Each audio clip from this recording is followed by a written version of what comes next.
Our first speaker this morning is going to be Pam Melroy. Pam Melroy is the Deputy Administrator of NASA. Pam Melroy graduated from Wellesley College and then MIT with a bachelor's and master's respectively in the areas of physics, astronomy, and planetary science. She then joined the US Air Force, becoming a pilot, in which capacity she logged over 5,000 hours of flight, including 200 hours in combat during a Desert Storm. And then in 1994, she joined NASA as an astronaut. She piloted 2 NASA shuttle missions and commanded a NASA shuttle mission in 2007, I believe, before retiring from the agency around 2009. She then became a Director of Advanced Programs at Lockheed Martin, at DARPA. She led the FAA's commercial space program before being appointed Deputy Administrator of NASA by President Biden this year. So without further ado, Pam Melroy. Well, thank you. Thank you, Dr. Zubrin, and to the Mars Society for inviting me to speak with you today. I'm very excited to join you, and I'm honored to be serving in the Biden-Harris administration as Deputy Administrator of NASA. I'd like to start out just by taking a step back and looking at the last decade. It's truly been extraordinary. We've had an amazing output and growth in our commercial space industry. 15 years ago, it wasn't so pretty. We had launch failures in the 90s that caused the US government to focus on mission assurance, but that reliability came at a cost, and it drove up the cost of launch. And then satellite operators, unable to afford another launch if their satellite didn't work, began adding redundancy to their satellites. As a result, satellites got heavier and more expensive. Then they had to go to larger launch vehicles, which were also more expensive, making them even more risk averse. The US commercial space launch industry was in a death spiral, and we lost leadership in that industry. NASA acted on the intuition that industry was ready to carry cargo on its own commercially to the International Space Station, with the hope that it would save money for NASA in the long term. Kudos to our commercial space partners, including SpaceX and Northrop Grumman, for finding a way to create lower cost access to space as a key part of making that work to carry cargo to the space station. And I'd like to point out that the technologies that they used were developed by the US government. They just took the step to make it more efficient. And then the regular train of launches to the International Space Station through the Commercial Cargo Program enabled science and technology that lay in wait for years for a ride to space to go to the ISS or on their own as a ride share.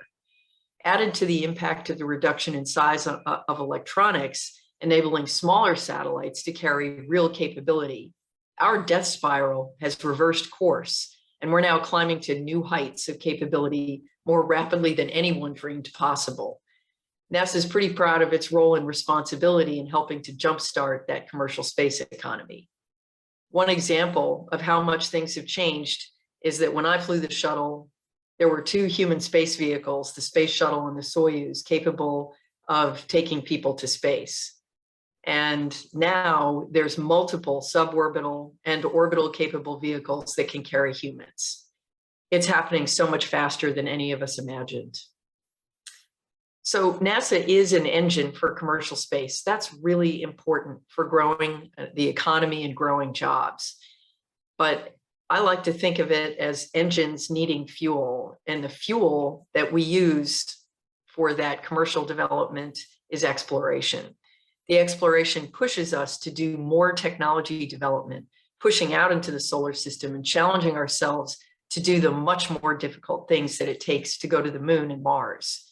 And commercial space is going to reap the benefits, sometimes as our partner in development, and sometimes just taking the results of our development work and making it more efficient and commercial, or both.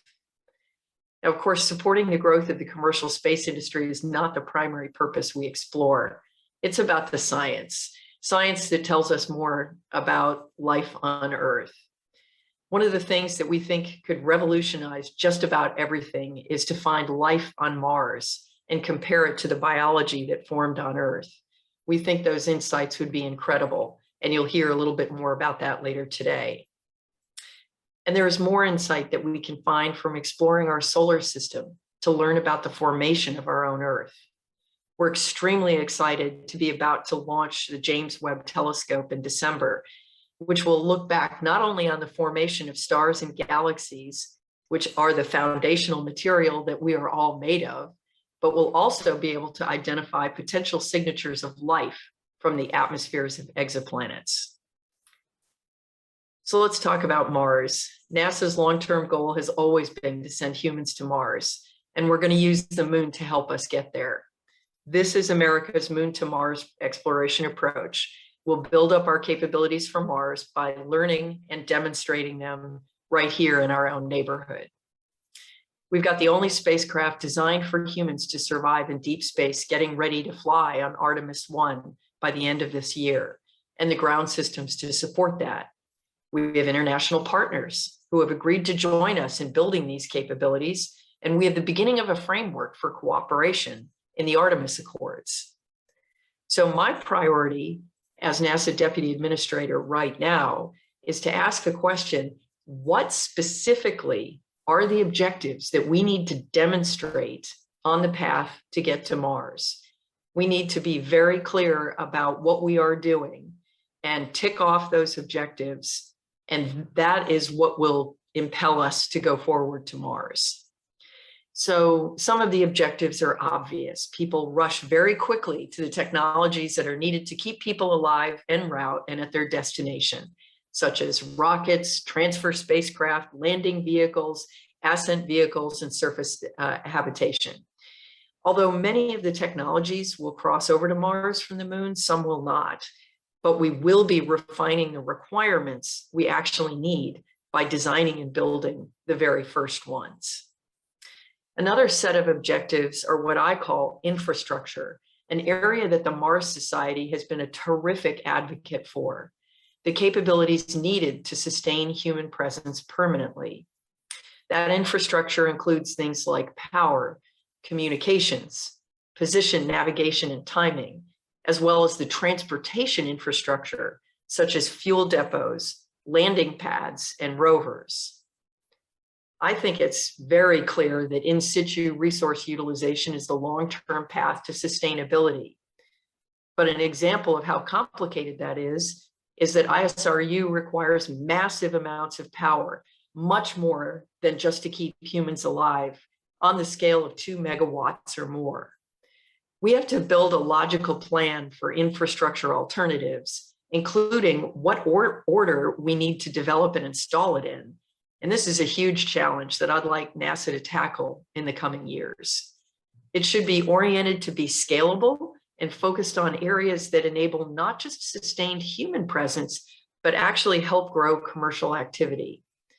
Infrastructure, everything from the internet to highways, airports, and seaports, they're essential for industry growth on Earth. It's going to be the same in space. The next set of objectives that we must set for ourselves and our international partners is around operations. It actually took us several years to understand and optimize human performance on ISS, as it is a very different operating model from the Space Shuttle. We just about killed our first crews trying to operate the way we did on the Shuttle, which was a tightly controlled timeline, long hours, a sprint, if you will. ISS operations are a marathon and are now handled very differently. I intend to challenge the ops community to be intentional about setting objectives and experimenting with different ops approaches to understand how humans live and work best and thrive on the surface of another planet. And finally, and most exciting of all, we have to explore how to do science with humans on the surface of another planet. We've gotten pretty good at doing it remotely, but we really have very limited experience except for Apollo. And during Apollo, it was so challenging just to get humans to the moon that the scientific tools were absolutely minimal.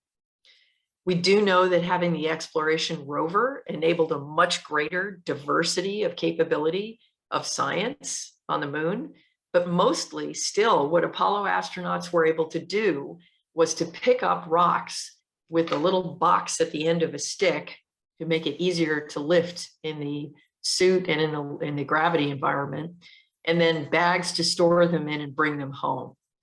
Well, now that we plan to go and stay, we've got to decide and understand what scientific tools humans are going to need to take with them.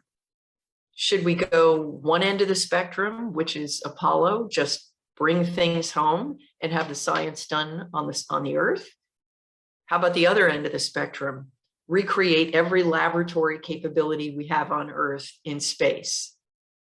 Maybe there are other alternatives. Perhaps in 20 years, we'll be able to host scientific expeditions holographically on Mars, only needing perhaps a few astronaut scientists actually on the surface. There's a range of options, and we should be exploring them. Currently today, we have incredible science output already on Mars. We have our Curiosity and Perseverance and Insight rovers giving us amazing results, observing the Mars earthquakes. We have Ingenuity flying around, the first helicopter, first aircraft on another planet, and the Mars Reconnaissance Orbiter and the Mars Odyssey spacecraft, which are both studying the surface and the climate of Mars. Perseverance is actively looking for signs of life in the Jezero crater, which is the most favorable place for life that we found on Mars.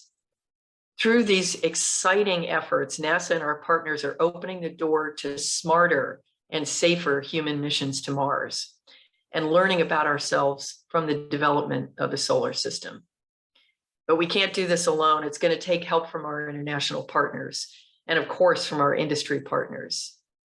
But it's also important to think critically and holistically about how we go about our exploration plans. I personally am concerned about the policy implications of what we're doing as we push out into the solar system. How do we ensure that we are responsible? An increasingly growing issue is orbital debris in low Earth orbit. We have to address that issue, but we should also contextualize it as we work towards the moon and Mars. We've not yet fully defined what environmental responsibility on the surface of the moon and Mars, or started to worry about space traffic management as we go to those places, but we actually have an opportunity to think differently, assume that it's going to scale the way it has in low Earth orbit, to think strategically about these challenges from the very beginning. That means it's really important for us to partner with international and commercial partners who are like-minded, who believe in the same principles that we do around protecting the environment, about being open and transparent about what we're doing, about sharing our science, and about helping each other. Those are the values that we want to take out into the solar system. Those are the things that were articulated in the Artemis Accords. We have further to go, but it's a great first step. We want to bring the best of humanity as we explore the solar system. So it's very important when we look at the Moon to Mars architecture that we share responsibility for technical pieces, but we also think about those principles as we go forward. Will this make it more complicated? Yes, but there's an old African proverb that says, if you want to go fast, go alone. If you want to go far, go with others. Well, we want to go far. We want to go all the way to Mars and beyond. I thank you all for your advocacy for Mars, and I look forward to taking a few questions.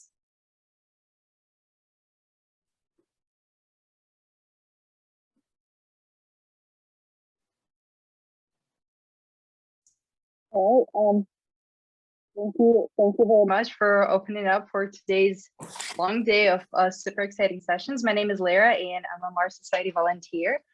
And everybody in the audience, feel free to ask some questions in the chat. Let's see. As we're waiting for questions, oh, here we go. We've got a question from Nicholas. And Nicholas is saying, Dear Pam, does NASA have any plans to make a next generation space shuttle?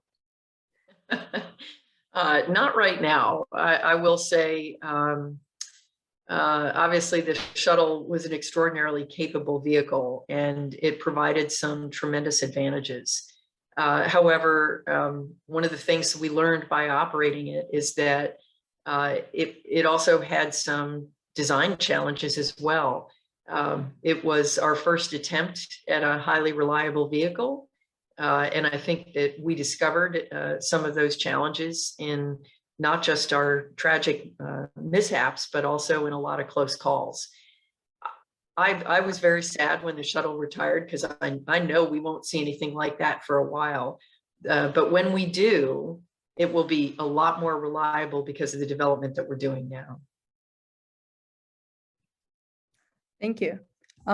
We are getting a lot more questions coming in. And the next question is from Nina. And Nina is saying, should we have ethical manifesto agreed on international level before we set our foot on Mars?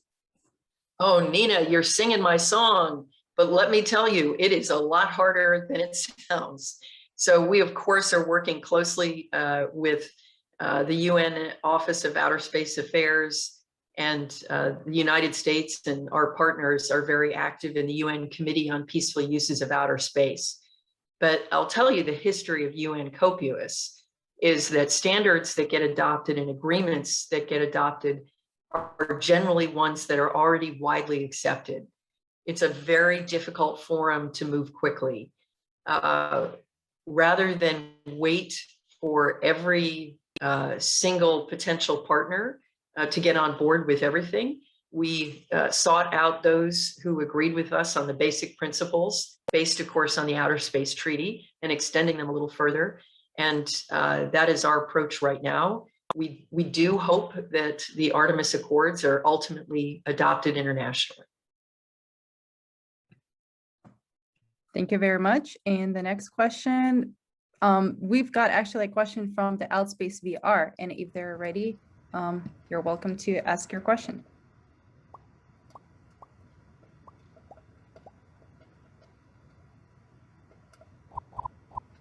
Can you hear us, Outspace VR?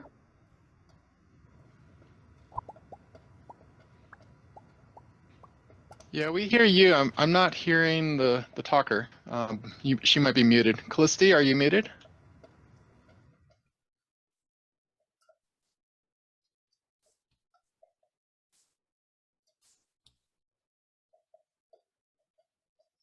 Callisti, you might be muted. Go ahead and ask your question. All right, so we'll continue with questions from the chat Q&A. Let's see. So the next question comes from Gary. Gary's asking, are NASA and SpaceX one big happy family? Or I guess the question could also be more about cooperation in Mars exploration in general. Yeah, it's a great question. It's a partnership, and obviously, you know, I have been asked questions before, like, what does NASA think about X? You know, whatever it is. And I sort of laugh and I'm like, well, which NASA are you talking about, right? Because we're a large and diverse organization, and SpaceX is growing that way too. But I do think that we have been terrific partners. You know, I couldn't be happier. Just got the opportunity last week to talk to Crew 1, the first crew that flew on SpaceX's Dragon to the space station under the Commercial Crew Program, and getting ready actually to go launch Crew 3 here in a few weeks. It's been a very successful partnership, and I think it's really been healthy for both of us. I think SpaceX has learned a lot from NASA, and frankly, we've learned a lot from them too. Thank you. Next question. Just a second. Okay, so next question comes from Jody. Jody's asking, what is the trade-off between robotic versus human exploration? Oh, that's an old chestnut. I think we've gotten a little bit past that. It's not either or, it's not a trade-off, it's yes and.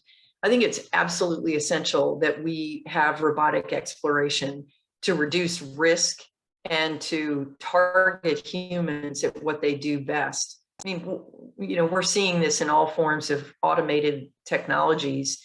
Your the classic tagline around automation is dull, dirty, and dangerous. So the things that automation can do are very, very important to do. I think the search for life that Perseverance is undergoing right now is a great example of that. I mean, take a step back and ask yourself, if you were a Martian trying to go visit the Earth, how would you know where to go? It's a pretty interesting looking place, but should you go to an ocean first? Should you go to the Grand Canyon? Should you go to Antarctica? What exactly are you trying to learn? Now, I think that because we have life on Earth, it makes it a much more rich set of opportunities. But having said that, the same thing is actually true on Mars as well. There's so much to learn. So sending robotic capabilities out, they will help us target where the most useful and important places that humans can go to do science. And I think that you'll see that pattern repeated over and over as we push out into the solar system. Thank you for the answer. And I think now we are ready to throw it to the Outspace VR, and they will ask you a question from the virtual reality. So is this a group of people all together in VR? Yeah. Yeah, Cool. thank you for joining us and connecting to us here. We celebrate all sorts of space activities and rocket parties and things like that here. So I'm so happy to join you. I'm going to ask my question on behalf of Callisti, who was just here a moment ago. Her mic isn't working at the moment. She typed to me, she said, social VR dash. Is there any thought of using virtual reality or similar to connect those in Mars or on a space station with Earth family and friends? Yeah, I think it's a really good idea. The station is actually already experimenting with VR for training, and I think that's exciting. I think the moon is certainly possible. The time delay is going to make it more challenging for Mars because it just takes time for the communications to transfer. It could be up to 30 minutes one way. Depending on the relative location around the sun of the two planets, so that could be a little bit challenging. But I still love the idea of putting on a headset and actually feeling like you're sitting with somebody when they're talking to you. And I think there are some really, really interesting aspects of not just the human interaction, which is how we think of that today, but the science. The ability to, for example, just put on a headset and take a walk on the surface of the moon. I think that's something that we could actually do, and we're not that far away from being able to do. And think of the citizen science opportunities and the richness there of what our citizen scientists could discover, and maybe plant a little flag and say, hey, you astronauts up there, you should go look at this. There's something going on there. Wouldn't that be cool? No doubt. Thank you so much. Nice ingenuity in the background, by the way. Yeah, we love our models over here. Oh boy, send us more 3D models, please. All right, well, we still have time for some more questions, and I'll read some of the ones from the chat Q&A. The question comes from Eric. Eric is asking, what is an example of a more mundane, humble infrastructure project that you're personally excited about? Ooh, boy, none of them are mundane on the surface of the moon. I think actually one of the things that I'm really excited about, I was talking a little bit about, hey, let's really think through, sort of what order we should consider going in. One of the things that's very tough for our cargo landers and our human landers is that the moon's surface is pretty rough. Now, some of you may be familiar with the story that Neil Armstrong overflew his landing site on Apollo 11 and landed getting a little bit low on gas where he would have to abort back up to orbit if he hadn't landed soon. But, he looked out the window and he saw craters and boulders in a place he was supposed to land and a smooth spot just a little bit beyond it. So he went for it.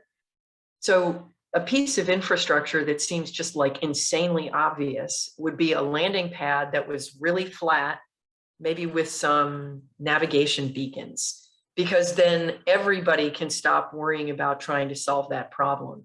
Now, the tricky part is, where do you put it, right? The South Pole is a good idea on the moon, because we know that there's water there, so we're interested in that. But ultimately, you're going to have to set up landing pads in multiple places, I think, to do true scientific exploration. But if you stop and think about it, it doesn't sound like that would be that hard. It sure isn't as hard as ISRU. So I'm excited about that. Thank you for the answer. And the next question comes from Matthew. Matthew's asking, is there a moon of Jupiter or Saturn that NASA is looking to land a probe on? Which one is the most promising for signs of life? Oh, well, there's actually a lot of interest right now in Europa. I think that's the Europa Clipper is a mission in development. And the truth is, there's a lot of really interesting things going on in deep space, and the moons, as you talk about it, of Saturn and Jupiter. And I think, looking for life, looking on the icy water planets, which would be, Europa and Ganymede, is very exciting. And I think those are definitely targets. But I'll just tell you how that process works. The process works is that the National Academies puts together a list of experts who then consult with all the other experts in the discipline. And what guides us is the decadal survey. It's a consensus out of the science community that says what the most important things for us to do and where to go, what they are, and we follow that very closely. Everyone relies on that because it's a tough process. It takes a couple of years to get through, but once you've got it, you truly have a blueprint and a roadmap for the future.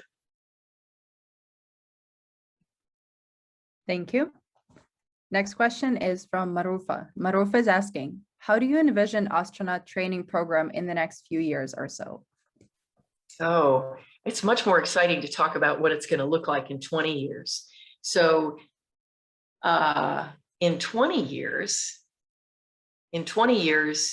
when you graduate from astronaut training at NASA, your final flight will be to a commercial low Earth orbit science station, where you will learn how to live and operate in microgravity and do science there.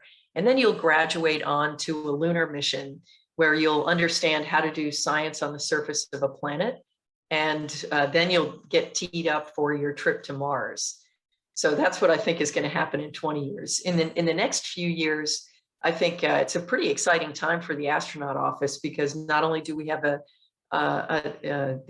Soyuz that people have been training on and flying, but we also have the SpaceX Crew Dragon, which I pointed out is that we've got another crew going up to the International Space Station on that vehicle. They're also training and planning to fly on the Boeing Starliner, which is their commercial crew vehicle, and they're beginning to train on Orion. So lots of different vehicles. It's been kind of like, the Shuttle or the Soyuz and the space station for a long time. So this is an exciting time, especially for those of us who are test pilots and like to fly lots of different aircraft. Wonderful. Thank you very much for the answers. There's a lot of questions that are still open, but unfortunately we're running out of time. So I really want to thank you for the presentation and for answering these questions. Thank you, and my best wishes for a fantastic day.